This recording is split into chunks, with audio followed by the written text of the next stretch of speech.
With this session update, I'm Shannon Lurkey. DFL lawmakers and advocates address the media on the need for legislation to expand reporting on hate crimes, additional training for law enforcement, and the need to close a loophole when criminal damage to property stems from bias.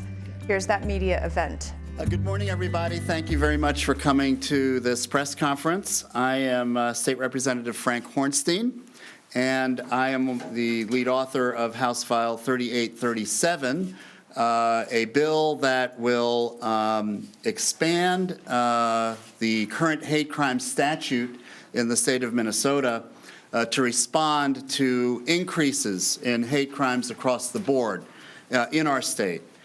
People of color and indigenous people, the LGBTQ community, Jews, Muslims, women, people with disabilities are all reporting increases in bias and hate-motivated crimes and incidents. So what this bill will do is provide the state and law enforcement with the tools to report and respond to this increase in hate crimes.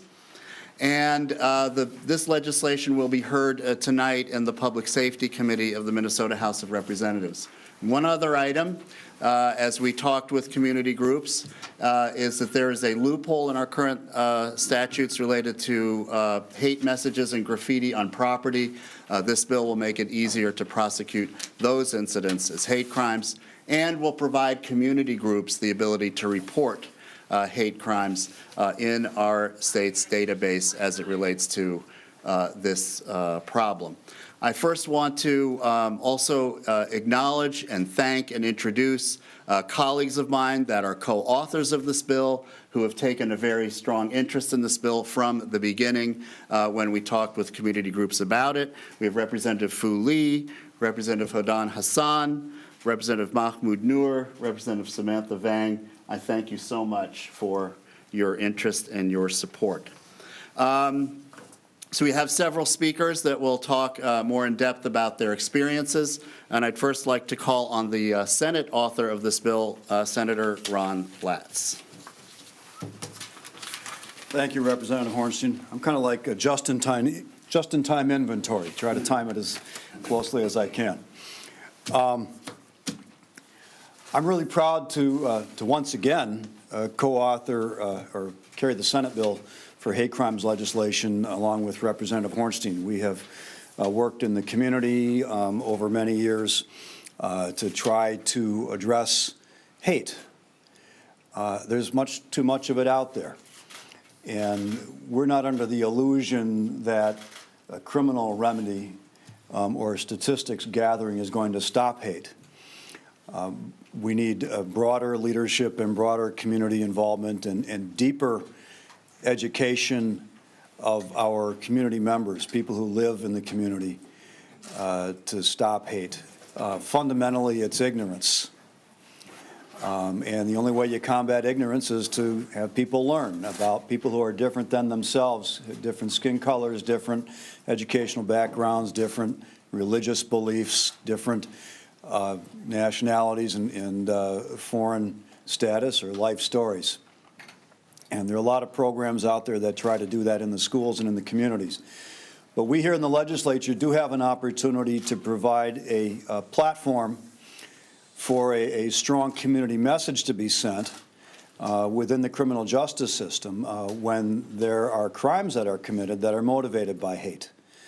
And that's what we've tried to do with the laws for a long time. Now, this goes back quite a while. For those of you who are around, many years ago in the RAV versus St. Paul case that went up to the United States Supreme Court, which was a cross-burning case on a front yard in the city of St. Paul. And that clarified the constitutional basis for the kind of criminal punishment that we are authorized under the Constitution to seek to impose when criminal conduct is motivated by hate. And we strengthened the assault statutes in the past couple of years with hate crimes legislation. And now we found that when there wasn't much property damage and there wasn't a particular victim targeted, we didn't have the statutory ability to prosecute a crime that recently occurred. So this bill should close that loophole And it will also give us the kind of evidence, hopefully, that we need to understand the scope of the problem. It's really hard to develop good solutions if you don't have the evidence, the information underlying the problem in the first place. And there are problems of identifying crimes as motivated by bias. There are problems of local law enforcement often don't recognize that they are or don't treat them seriously enough or of great enough concern to report them. And then there is just the motivation to make sure that we spend the extra administrative effort to make sure things are properly categorized and reported to a central place where we can understand the scope and the depth of the problem. Perhaps we will get more legislative solutions out of that, but probably more importantly, we'll be in a better position as community leaders when these incidents occur to speak to the broader question and to set the public example on a local level, on a state level, and on a national level that this kind of conduct is not acceptable toward our neighbors, toward our friends, or toward strangers. Probably most importantly, toward strangers. And when a crime is committed motivated by bias, it's not just a crime against an individual, it's a crime against the entire community. If someone draws a swastika on my house, they're not just targeting me because I'm Jewish, but they're targeting the Jewish community. The message to the entire Jewish community is you are not welcome here. When they burn a cross in the front yard, when they write very offensive language in neighborhoods, on walls or on streets, the message is not just to a particular individuals, to a whole community saying you are not welcome here, you're not equal to us. And we need the ability to push back with a megaphone like we have at the press conference like this, and that every time there's a hate incident, the community comes together, the governor speaks out. We need the city council members, the mayors, and others to step forward and say we are not going to accept this in our community. This is not who we are. The legislation that's proposed here today will give us one more tool to gather information and to make a statement in the justice system. But more importantly, it will give us additional leverage when we speak out as community members that this kind of behavior is not acceptable. It's not who we are. And if you think that way, keep it to yourself, because we're not going to allow it in our communities. Thank you. Well, I guess my next job is to introduce Chief Deputy John Keller. So proud to work with the Attorney General's office on this as well. Thanks, Senator. Good afternoon. My name is John Keller. I'm the Chief Deputy under Keith Ellison at the Attorney General's office. And I want to thank Representative Hornstein, Senator Latz for your leadership, and all the elected officials for your support and leadership on this. I'm going to take just a brief minute to talk about the background work that the AG's office has been doing. Attorney General Keith Ellison and the office have engaged in 7 community listening sessions across the state over the last 6 months on hate crimes. Those sessions took place in the following locations: in Fergus Falls, in Chaska, 2 in Minneapolis, 1 in St. Cloud, 1 in Rochester, and 1 in St. Paul.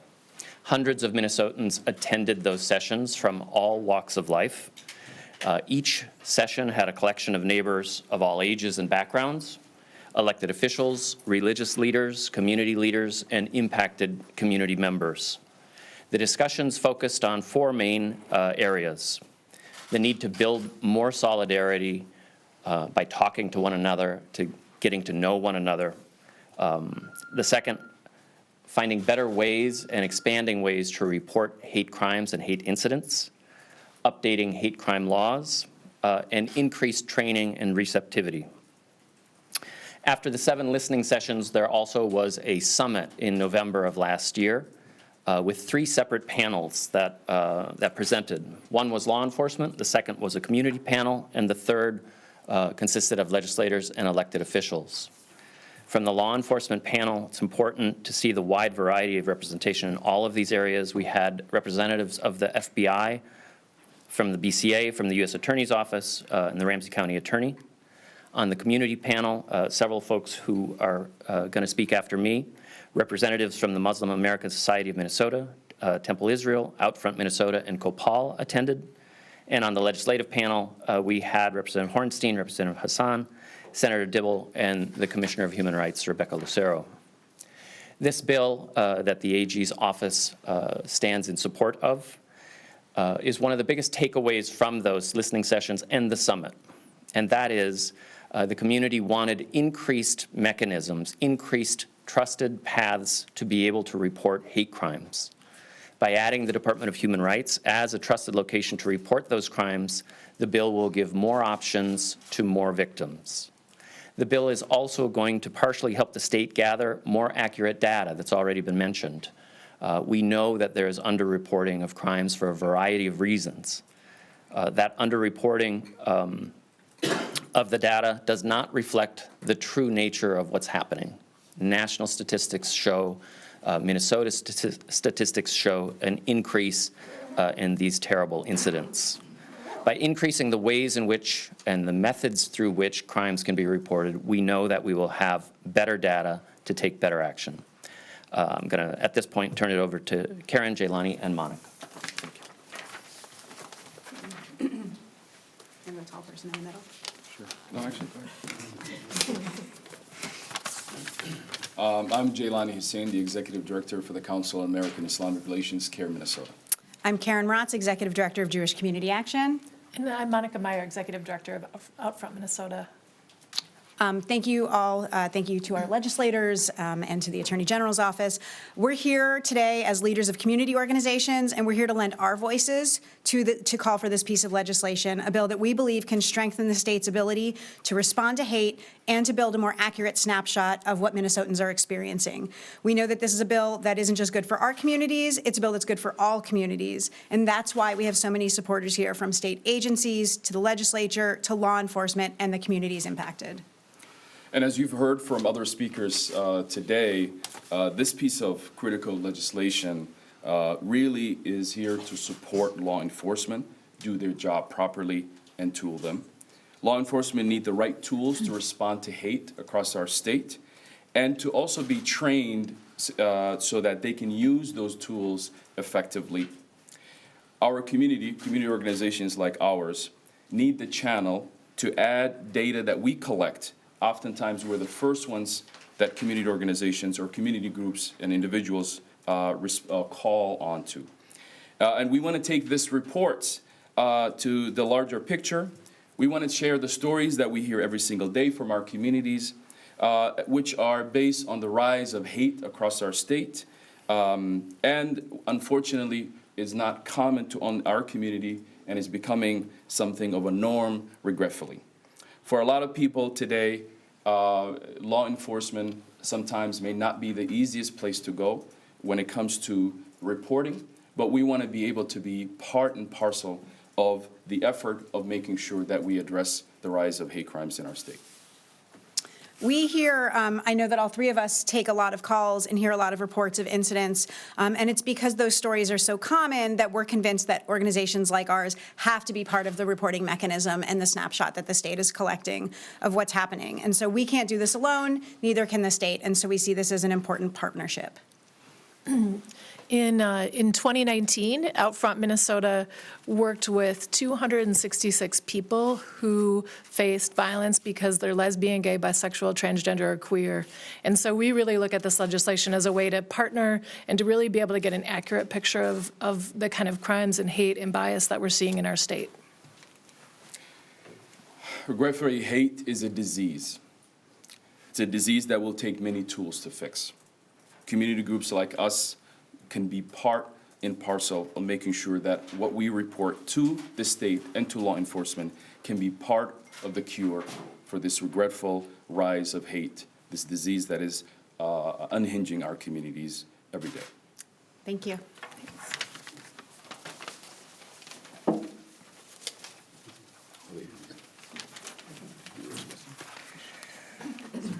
As an American Jewish mother, there are many things that I hope and many things that I fear. One fear is targeted hatred and xenophobia. That fear became a reality this fall when a large swastika was graffitied on the shed of my daughter's school, only blocks away from our home. Learning of this hateful image tagged within feet and plain view of the school and of the playground made my stomach drop and my eyes fill with tears. With one swastika, I felt sad and scared for my children and my family. I wondered if it was safe to send my kids to school. where this hate was coming from and how bad things must be for minority groups who wear their identity on their skin and dress and constantly face microaggressions and outright harassment.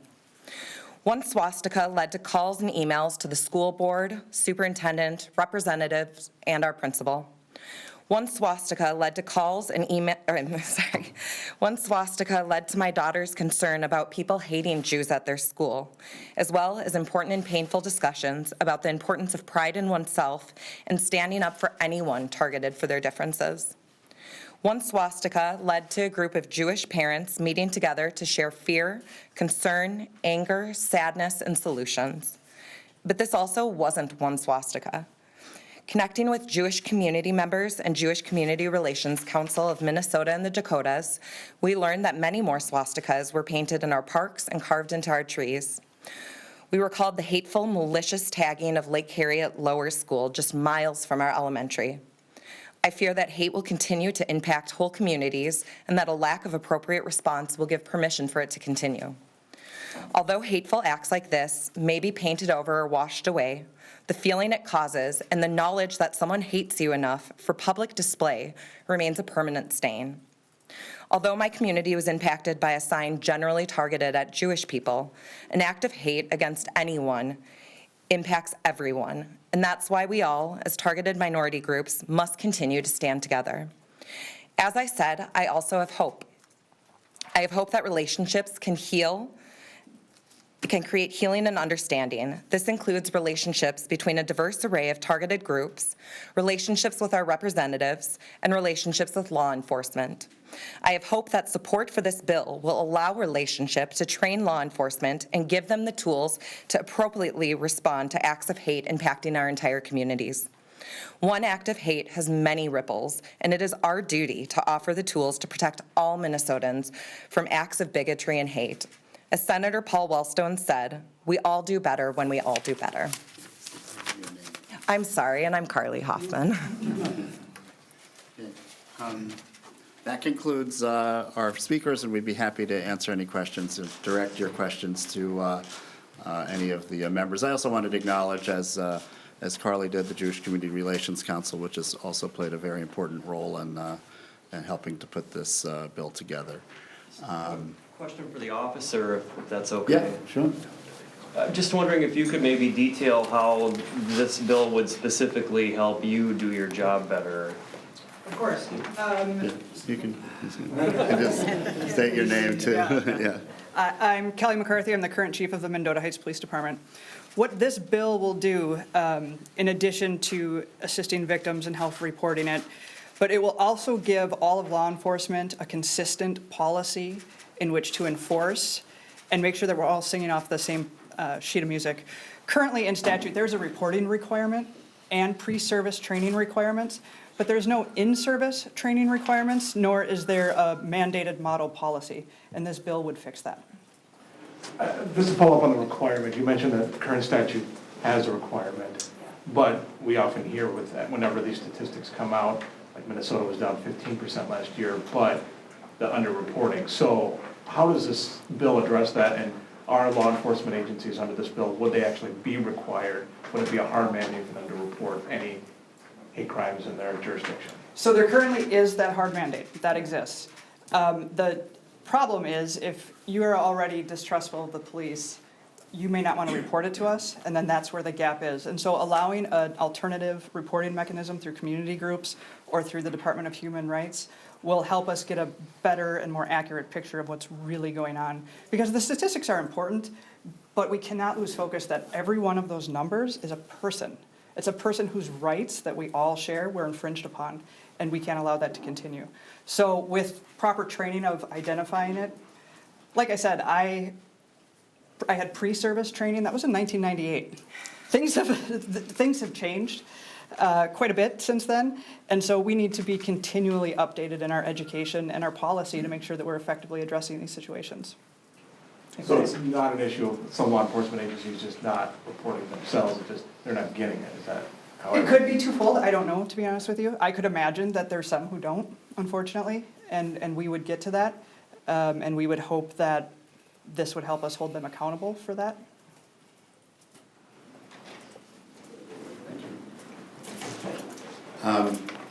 Additional questions?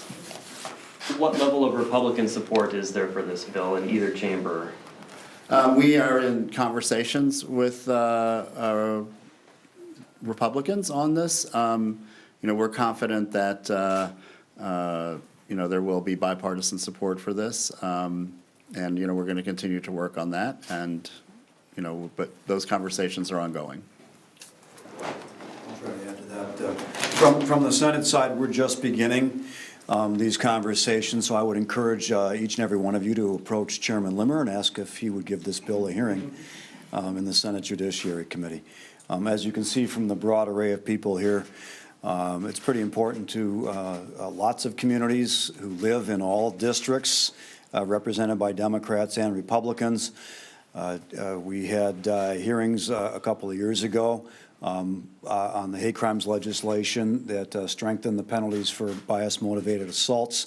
Many of you probably recall the assault against a woman in Coon Rapids Applebee's with a beer stein or beer mug that damaged her pretty significantly, and because she was speaking her native language rather than English, it angered a person who was sitting at the booth next to her. Just horrific circumstances, and we don't want to have to come here every time that there is another injury to motivate the legislature to pass legislation. We'd rather be more preemptive, pass this legislation now and get out in front as much as we can of these issues. So I would encourage you to talk with the Republican legislators yourself and ask them would they support this kind of legislation, and especially for the chair, will he give us a hearing in committee?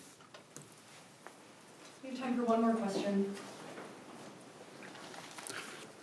Thank you again for coming, and I'll just conclude by saying this is a very significant update of our current statutes. As Chief McCarthy said, the need to update again the training regimen is very clear. The community reporting, as you've heard, is a very major step forward, and of course closing the loophole to address some of the issues that Ms. Hoffman talked about is also very, very significant, and we are looking forward to a good discussion tonight in the Public Safety Committee and moving forward in the legislature. Thank you so much for being here.